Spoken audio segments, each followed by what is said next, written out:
Flame Crow, my dude. It looks like you've got a perfect grade hollow peg that you've broken off.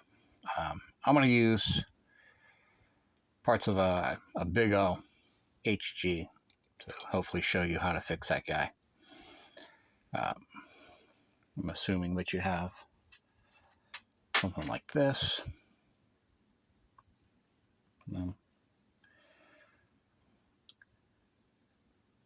A guy like that type of thing.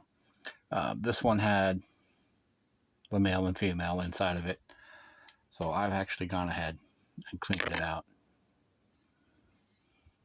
I've taken care of the perimeter of the female and cut out the peg and sanded it down a little bit inside of it. So that's so. Since yours is broken, you're going to have to do that by taking the thigh apart and the calf and popping that guy out. You want to find something that you can actually secure that down into. I've got some poster tack right here. Some clay will work. I don't know if you've got a vise. That might work. Might not. Poster tack works really good.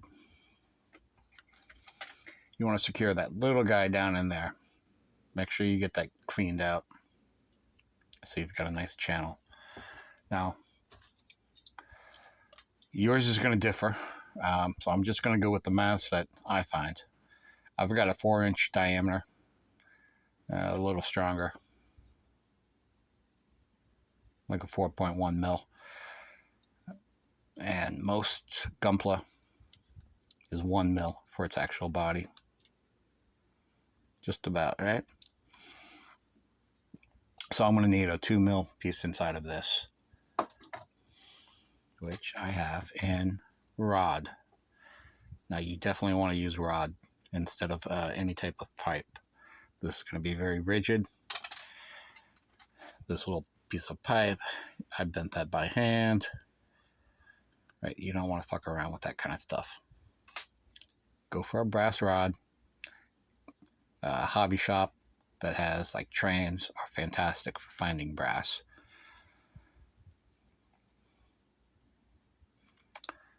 All right, so I've got a little guy here.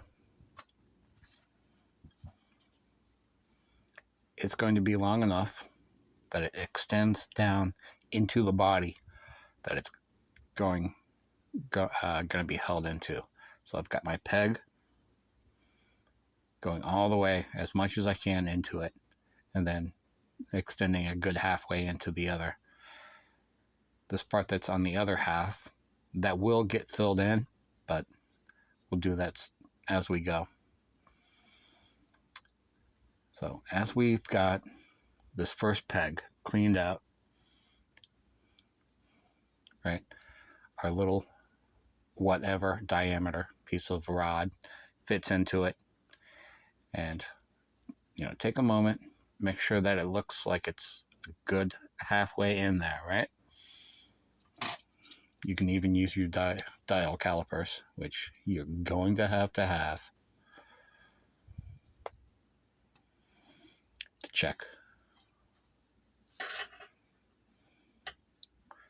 out like where to check out that it's actually halfway down in there. All right, you gotta have that set up right. That part, which just went flying, so I'll just cut another one. Fuck it.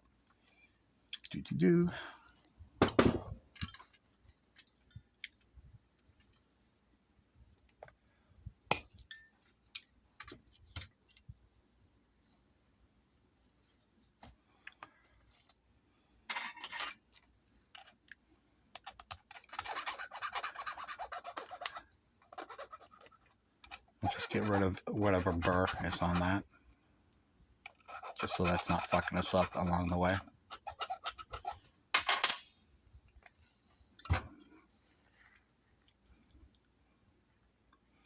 We'll take this just peg part and actually do a little dab of super glue.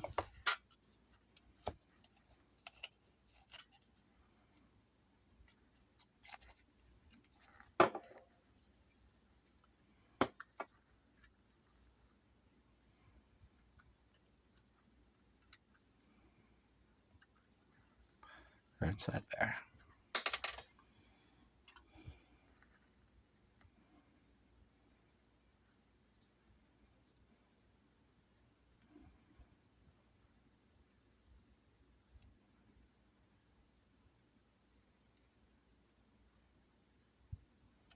You want to keep this part very clean.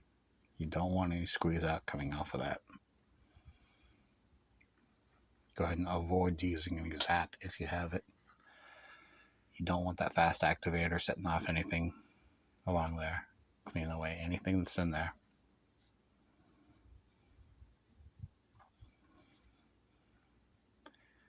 And you're just working with this peg. It's going to have basically like a little skewer coming out, a little lollipop.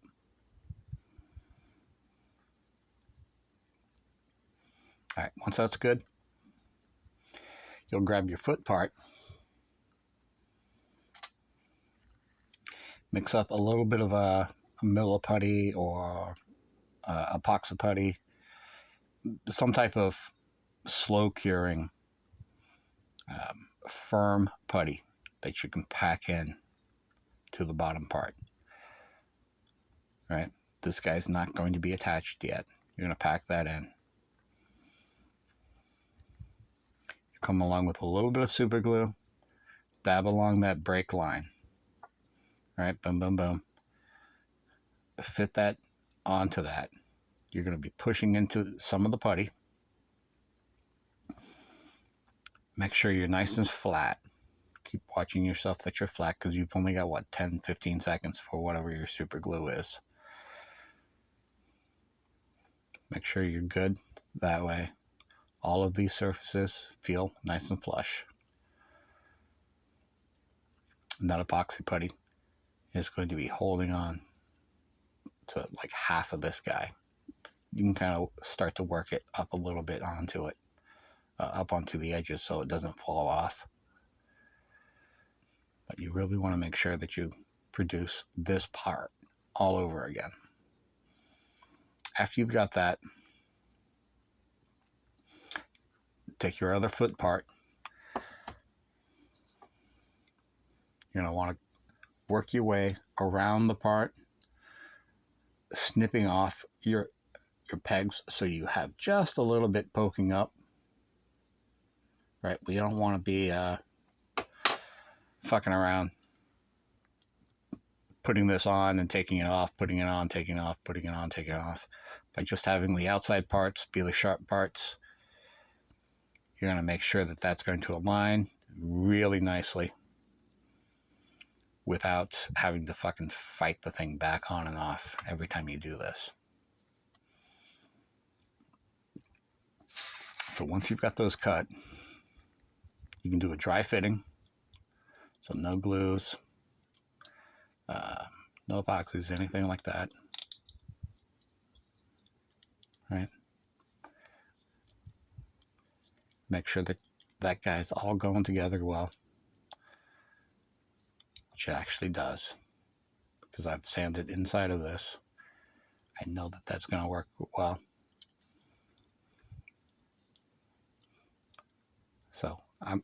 So now I've got three parts. I've got this bottom half and this guy glued together, and then this guy fitted on the top. And all I'm missing is the top part of this ball, but this is just dry fit. So I can now take this apart, pack in a little bit of milliput or epoxy putty inside there, work it back down in there,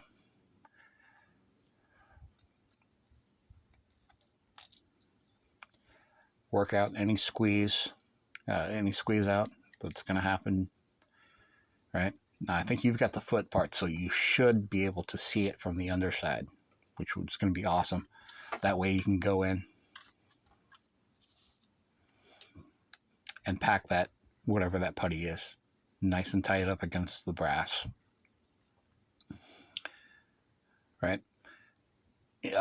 At that point, you can, or you can even skip it, but wouldn't be a bad idea to throw in a little bit of extra thin, just to keep this guy together. That way, all you have to worry about is the second half of your dome. All right, so let's say let's say this is back attached. So you can't see any of this. This is nice and tight inside of here. We know that this is going to accommodate the little guy going on top. And then you can just take that guy, super glue all the way around here, fill in any voids that you have left over, and pop that guy back on there and hold it, whatever, 10 seconds. And then you're actually going to have a fixed part. A little extra tip on before you start taking things apart, go ahead and grab yourself a Sharpie, right? Your two parts, line them up, give a little mark on one side of it, like up on the peg, and then another mark down on here. This stuff will wipe off, a little isopropyl alcohol, it'll be gone forever, but this will give you, this will let you know which side matches up to the other, all right? So you get all the little cracks filling in nice and tight. So all of a sudden, I'm not going to glue this together because I don't know what the hell it goes to go. I don't know if there's any polycaps or any shit to this.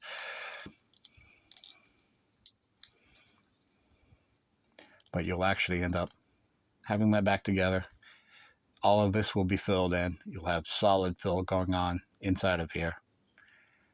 And that guy's not going to go anywhere after a couple hours after that epoxy putty sets up. Now, say you can't find rod, all right? Should be pretty easy, but let's just say you can't. You can also go with pipe. Now, this is telescoping pipe, which is really a good thing. Hobby Lobby has this, K&S. I think I've seen it on Amazon. But it's Imperial. Goes from a 16th to 9/32. It's 14 hundredths or 14 thousandths thick for its walls. So it's actually pretty usable for applications like this. You can do the whole take apart thing. And this really depends on your dial calipers, all right? You really have to have these guys going. Like I said, mine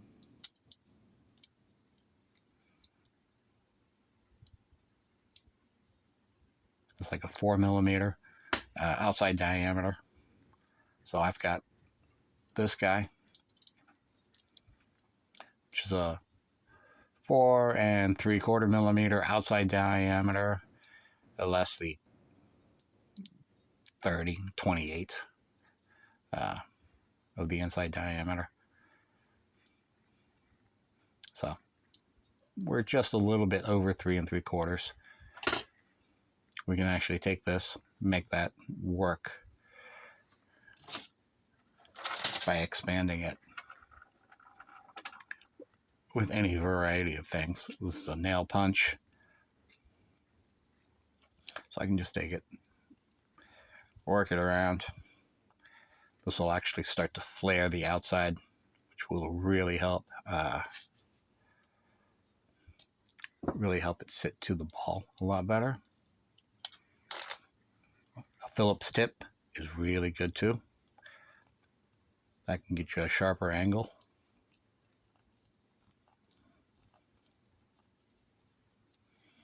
And you can also use tricks like the side of your X-Acto. Kind of shave it down so you get like a nice flare to it that's really thin. That will end up coning that. Now, this is something that you're going to be applying to this side and actually making a peg out of it. This is a good chance to actually extend a peg. You know, so if you wanted to extend it to that long, you know, you just take that, cut that guy off, dip some epoxy in there, slide this guy on it, take your receiving piece. Like I said, this is a 2mm. So that's in Imperial, that's like a 3/16 drill bit. In a numbered, that's a number 13. So you would drill that puppy out so that you can take that piece, the non-flared part, stick it down inside of the part, do the epoxy work, do the milliput work inside of there, and secure that guy and stick it at whatever distance you want. And before you set anything up, this is where the telescoping part comes in. Right? That guy just can slide right on there. You can actually come back in with this, cut whatever distance you want. Now here we've only got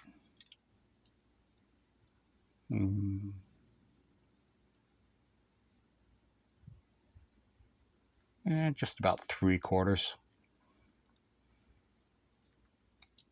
3/4 of a peg, maybe.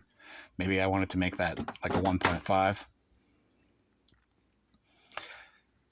So I do have this flare to consider. I could get that up nice and tight to there. Right, play with what my actual distance is onto the peg, and say maybe this guy just needs to be 1mm. I can cut a ring of that little ring, because this stuff you can just take a hobby knife, score it like that,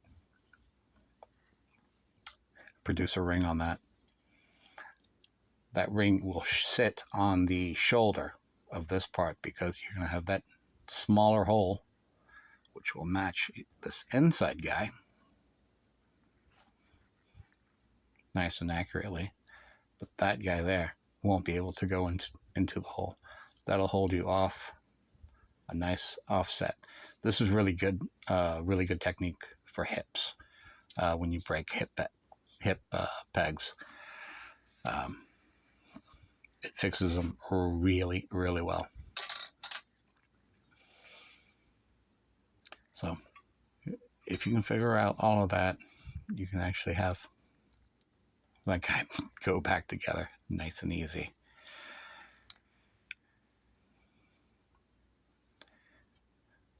A good 5, 10, maybe 15 minutes for the first one.